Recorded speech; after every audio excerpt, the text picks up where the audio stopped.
tous, c'est Stéphanie, j'espère que vous allez bien. Alors aujourd'hui je voulais faire une petite vidéo pour vous parler de comment choisir un thérapeute. Donc comme vous le savez, il y en a énormément sur le marché, moi-même y compris. Donc en fait je vais vous donner quelques techniques pour choisir la bonne personne pour vous. Parce que chaque personne a des vibrations et donc il y a certains thérapeutes qui seront bons pour vous, d'autres pas du tout. Dans tous les cas, dites-vous une chose, hein, c'est que la vie vous amène toujours sur les bonnes personnes. Voilà. Donc pour moi, la règle première d'un bon thérapeute, c'est que j'écoute le feeling. Donc c'est-à-dire que si j'ai pas une bonne accroche avec la personne que je contacte, que ce soit en vocal ou physiquement, je n'y vais pas. Pour la bonne et simple raison que si ça accroche pas, si intérieurement ça va pas, c'est que ça va pas aller au niveau de la thérapie, au niveau de l'accompagnement ou quoi que ce soit. C'est que c'est peut-être pas juste la bonne personne. Après, je regarde beaucoup la vie des gens. Pareil, sur des groupes ou quoi que ce soit, je regarde un peu les avis. Je fais toujours en fonction de ce qui résonne chez moi. C'est quelque chose pour moi qui est prioritaire. Parce que si ça ne résonne pas, c'est que mon âme elle n'est pas d'accord. Et donc c'est que c'est pas le bon moment, pas la bonne personne ou quoi que ce soit. Il y a, dans les thérapeutes, il y a énormément de personnes. Donc de techniques différentes, qui souvent font la même chose, mais qui sont amenées différemment. Chaque personne a une technique propre. C'est-à-dire que même si je vous dis une technique que sur moi qui a marché pour me libérer, elle n'est pas obligatoirement efficace sur vous. Vous, ça sera peut-être une autre technique. Donc, toujours s'écouter. Après, pour moi, un bon thérapeute, c'est quelqu'un qui travaille sur lui. C'est quelqu'un qui a amorcé un travail sur lui pour se libérer. Parce que si lui-même ne fait pas d'introspection, il peut pas, enfin pour moi, il ne peut pas mener les gens à l'introspection et à les aider dans leur démarche. C'est important pour moi, voilà, quelqu'un qui travaille sur lui, qui est toujours en train d'évoluer, qui ne reste pas sur ses acquis ou quoi que ce soit. Après, y a aussi quelque chose qui fait que je choisis telle ou telle personne. C'est-à-dire que si une personne demande dans ses soins, quoi que ce soit, je vous donne l'expression un demi-rein,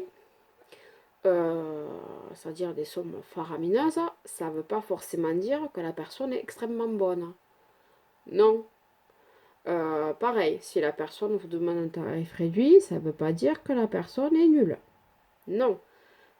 Visez toujours un tarif juste. C'est-à-dire que pour la personne, généralement, quand elle fait ses tarifs, c'est un tarif juste. Moi, mes tarifs ont été faits en fonction de moi-même.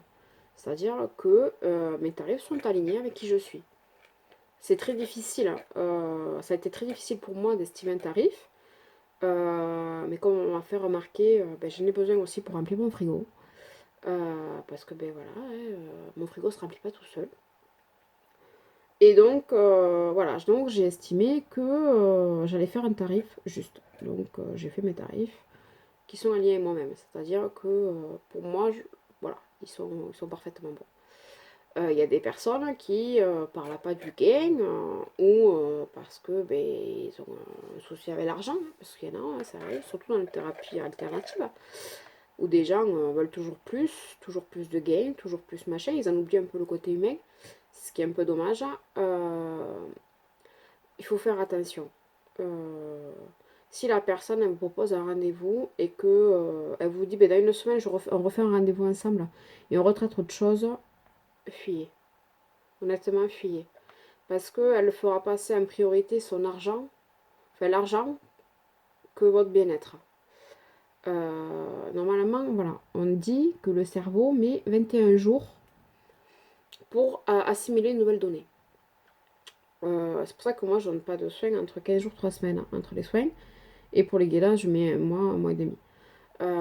Parce que le temps, il faut que le temps que les énergies se posent. Si la personne estime que, je sais pas, 2 jours après ou une semaine après, vous êtes apte à refaire un soin, c'est qu'il y a un problème. Vraiment, faites attention, parce qu'il y a beaucoup de personnes un peu malhonnêtes, surtout dans ce domaine. Je ne dis pas que tout le monde l'est, mais il faut rester vigilant. C'est-à-dire que vous êtes, en fait, vous êtes des personnes un peu vulnérables. C'est-à-dire que quand vous allez voir quelqu'un pour vous faire aider, généralement, c'est qu'on n'est pas bien et qu'on a besoin d'épauler, de soutien et tout ça. Si la personne est mal intentionnée, la personne elle va en avoir après votre portefeuille et elle ne va pas respecter qui vous êtes. C'est-à-dire que vous allez devenir un billet sur pattes. Je suis désolée de vous dire ça, mais ça arrive. Moi, la première, je travaille énormément sur moi-même depuis de nombreuses années. J'ai eu affaire à des personnes qui au départ étaient très bien et puis tout d'un coup elles ont vu le potentiel fric sur moi et elles n'ont pas hésité voilà, me pomper du fric quoi. Et il m'a fallu du temps pour le comprendre que tout le monde n'est pas gentil, tout le monde n'est pas mignon. Et en même temps, quand je l'ai compris, j'ai coupé court et je me suis respectée. Donc faites toujours attention à qui vous allez faire vos soins. Gardez toujours votre vigilance. Si ça ne résonne pas avec vous, ne le faites pas. Ne vous forcez pas parce qu'une copine y allait et que c'était super génial. Non, écoutez-vous. À l'intérieur de vous, vous savez ce qui est bon pour vous. Donc faites-vous confiance. Vous avez toutes les réponses en vous. Et ne vous inquiétez pas, la vie vous mettra sur votre chemin toujours les bonnes personnes qu'il vous faut pour votre évolution. Donc voilà, donc je voulais faire cette vidéo parce que pour moi c'est important. Parce que voilà, il n'y a pas de bon, il n'y a pas de mauvais thérapeute. Pour moi, chacun a sa place. Mais voilà, il y a des gens qui basculent un peu trop sur le côté financier et qui en profitent un peu, surtout dans ce domaine, qui est le bien-être, parce que ben, c'est un peu de l'argent facile. Donc, restez toujours vigilant vis-à-vis de vos ressentis personnels. Euh, Parce que même si quelqu'un vous dit, un thérapeute vous dit, je sais pas, là ce qui me vient en tête, c'est par exemple, il y en a certains qui disent qu'il y a, on a cette vie intérieure. Pour eux, c'est leur croyance. Moi, je ne remets pas en doute leur croyance.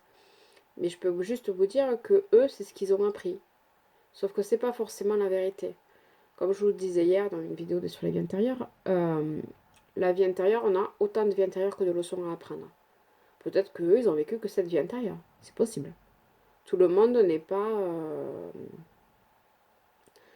du tout mal intentionné. Mais gardez toujours, que ce soit dans les tirages ou quoi que ce soit, toujours votre écoute intérieure. C'est-à-dire que si ça n'adhère pas, si ça ne résonne pas, si vous ne le sentez pas, ou ne vous forcez pas. Voilà. Donc je voulais faire cette petite vidéo parce que pour moi c'était important de dire ce que j'en pensais un petit peu. Et si ça peut vous aider à rester, à trouver les bonnes personnes. Donc voilà. Donc je vous souhaite une bonne journée. Je vous dis à très bientôt. Bye bye.